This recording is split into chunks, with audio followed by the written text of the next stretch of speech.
எத்தனை நட்சத்திரங்கள் வந்தாலும் வெல்லப்போவது உதயசூரியன் தான் என்று விஜய் போட்டியிடும் திருச்சி கிழக்கு தொகுதியில் உதயநிதி ஸ்டாலின் விமர்சித்துள்ளார்.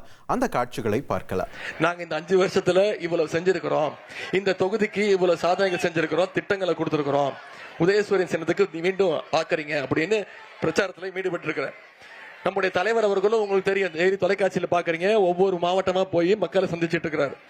நம்மளுடைய வேட்பாளர் அண்ணன் இனிகோ இருதயராஜ் அவர்களும் தொடர்ந்து என்னைக்கு வேட்பாளர் அறிவிக்கப்பட்டாரோ அதுக்கு முன்னாடி வெறும் தேர்தல் மட்டும் வர்ற நம்முடைய இனிகோ இருதயராஜ் கிடையாது. திமுக கார என்னைக்குமே மக்களோடு எந்த தினமும் வாரம் முழுக்க வருஷம் முழுக்க மக்களோடு பயணிக்கிறவர் தான் அண்ணன் இனிகோ இருதயராஜ் அவர்கள். இன்னைக்கு ஒவ்வொரு தெருவா போய் ஒவ்வொரு வாக்காளரா சந்திச்சு வாக்கு கேட்டுட்டு இருக்கிறாரு. நாம மத்தவங்க மாதிரி பிரேக் விட்டு பிரச்சாரம் பண்ணல. சில பேர் இன்னைக்கு ரெஸ்ட் எடுத்து டயர்ட் ஆகிட்டாங்க. ஆனா நம்ம ரெஸ்ட் இல்லாம தொடர்ந்து உழைச்சிக்கிட்டு இருக்கோம். டயர்ட் ஆகாம மக்களை சந்திச்சுக்கிட்டு இருக்கிறோம். உதாரணத்திற்கு உலகமே கொரோனா பீரியட்ல கொரோனா லாக்டவுன் அப்போ முடங்கி கிடந்துச்சு. அந்த லாக்டவுன் காலத்துல கூட நம்முடைய திமுக நம்முடைய உடன்பிறப்புகள் தான் களத்துல இறங்கி மக்களுக்கு என்ன தேவையோ அதையும் உயிரை பணைய வச்சு நாம செஞ்சுக்கிட்டு இருந்தோம். கொரோனா லாக்டவுன் மாதிரி இன்னைக்கு பல பேர் வீட்டுல முடங்கி கிடக்குறாங்க. இன்னைக்கு உங்களுடைய வேட்பாளர் திரு இனிகோ இருதயராஜ் இன்னைக்கு இந்த ஒரு தொகுதியில மட்டும் அவர் வேட்பாளராக நிற்கிறார். இனிகோ அவர்களுக்கு தமிழ்நாடு முழுக்க நண்பர்கள் உண்டு, சென்னையிலே நிறைய நண்பர்கள் உண்டு. அங்கேயும் அவர் பல தொகுதியில நிக்கிறதுக்கான வாய்ப்பு இருந்தது.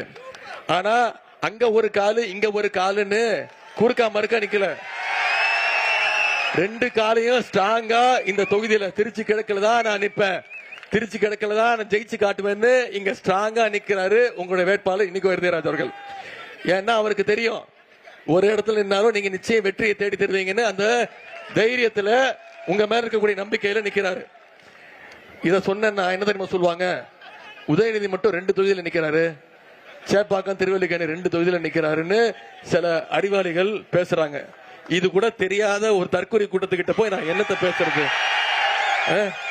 சேப்பாக்கம் திருவல்லிக்கேணிங்கிறது கூட ஒரு தொகுதிங்கிற தெரியாத ஒரு தற்கொலை கிட்ட போய் நான் என்னத்தை சொல்லி அவனை நான் புரிய வைக்கிறது? அவனெல்லாம் நம்ம அவாய்ட் பண்ணிட்டு நீ கத்துறத கத்து, நான் உழைக்கிறேன், மக்கள் என் பக்கம் நிப்பாங்கன்னு சொல்லிட்டு போயிட்டே இருக்கணும். அவங்களையெல்லாம் நீங்க புறக்கணிக்கணும். அண்ணன் சகோதரர் அண்ணன் இனிகோ இருதயராஜ் அவர்களை நீங்க வெற்றி பெற வச்சீங்கன்னா அவர் உங்க வீடு தேடி வருவார். அவருக்கு ஒர்க் ஃப்ரம் ஹோம் எல்லாம் தெரியாது, உங்க வீட்டுக்கு வருவார். உங்களுக்கு ஒரு பிரச்சனைனா உங்க வீட்டோட சுக துக்கத்துல உங்க வீட்டுக்கு வந்து உங்களை பாப்பாரு. உங்களை அவர் வீட்டுக்கு வர சொல்ல மாட்டாரு, அந்த காரியத்தெல்லாம் அவர் பண்ண மாட்டாரு. நான் உதவி செய்யறேன், என் வீட்டுக்கு வந்து வாங்கிட்டு போங்கன்னா சொல்ல மாட்டாரு. அவரே உங்க வீட்டுக்கு வந்து உங்க குடும்பத்துல ஒருத்தரா நிச்சயம் இருப்பாரு. அதாவது ஏற்கனவே இதை சொல்லியிருக்கிறேன், ஊர்ல திருவிழா கூடும்.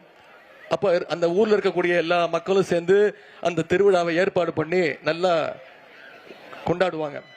அப்போ அங்க இருக்கக்கூடிய சில வணிகர்கள் என்ன பண்ணுவாங்க, காசு பார்க்கணும்னு கடைகள்லாம் திறப்பாங்க.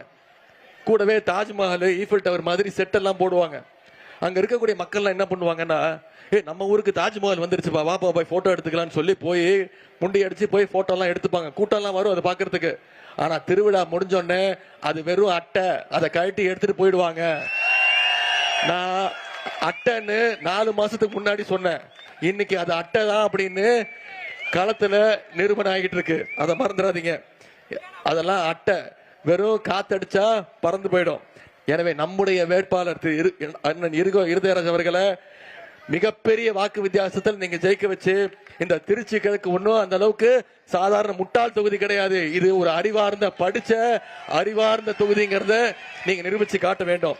எப்படி திருவிழா முடிஞ்சதோ கடையெல்லாம் காலி செஞ்சுட்டு போயிடுவாங்களோ, அதே மாதிரி தேர்தல் முடிஞ்சோடனே அந்த கூட்டம் கடையை காலி பண்ணிட்டு போயிடும். இன்னைக்கு நம்முடைய தலைவர் அவர்கள் திருப்பி சொல்றார், இந்த தேர்தல், இந்த சட்டமன்ற தேர்தல் டெல்லி அணியா தமிழ்நாடு அணியா? டெல்லி அணி வெர்சஸ் தமிழ்நாடு அணி. நான் இன்னைக்கு இவ்வளவு திட்டங்கள் சொன்னேன், இவ்வளவு வாக்குறுதிகள் சொன்னேன். நீங்க யோசிச்சு பாருங்க, கடந்த 5 வருஷத்துல ஒன்றிய பாஜக அரசு இந்த திட்டங்களுக்கு நம்முடைய தமிழ்நாட்டுக்கு ஏதாவது செஞ்சிருக்காங்களா? நமக்கு ஏதாவது திட்டங்கள் கொடுத்திருக்காங்களா? இனி செல்லும் இடமெல்லாம் செய்தி.